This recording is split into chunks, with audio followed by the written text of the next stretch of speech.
Chennai central ரயில் நிலையத்திலிருந்து சூலூர்பேட்டை வரை செல்லும் மின்சார ரயிலில் ரேஷன் அரிசி கடத்தல் தொடர்வதாக புகார் எழுந்துள்ளது.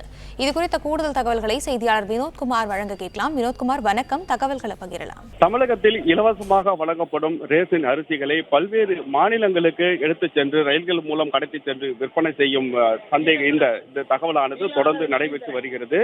இந்த நிலையில் சென்னை சென்ட்ரல் புறநகர் ரயில் நிலையம் வளாகம் அருகே அங்கு ஆட்டோக்கள் மூலம் எடுத்து வரப்படும் அரிசி மூட்டைகள் அங்கு ஒரு புறமாக ஒதுக்கி வைக்கப்பட்டு அங்கு குவிக்கப்பட்டிருக்கக்கூடிய மூட்டைகளாக வரக்கூடிய அரிசி மூட்டைகள் தொடர்ந்து சென்னை சென்ட்ரல் புறநகர் ரயில் மூலியமாக ஆந்திர மாநிலம் செல்லும் சூலூர்பேட்டை வழியாக செல்லக்கூடிய மின்சார ரயிலில் தொடர்ந்து கடத்தப்பட்ட ஒரு சம்பவம் தற்போது நடைபெற்று வருகிறது.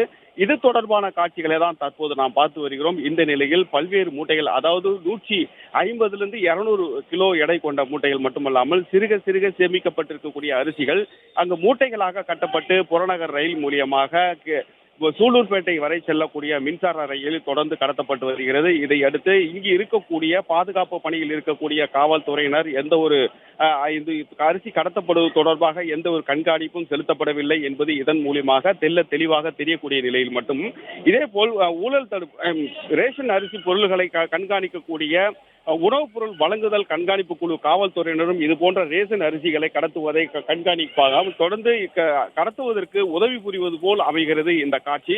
இந்த நிலையில் தொடர்ந்து தினமும் பிற்பகலில் 2:30 மணியில் இருந்து 3:30 மணி வரை சென்னை சென்ட்ரல் புறநகர் ரயில் நிலையத்திலிருந்து சூலூர்பேட்டை வரை செல்லக்கூடிய மின்சார ரயில்களில் சுமார் ஒரு நாள் ஒன்றுக்கு 1000 கிலோ வரை ரேஷன் அரிசிகள் கடத்தப்பட்டு அங்கு அதிக விலைக்கு விற்கப்படுவதாகவும் எழுந்த புகாரை அடுத்து தொடர்ந்து இந்த ரேஷன் அரிசிகள் கடத்தப்பட்டு வருகிறது.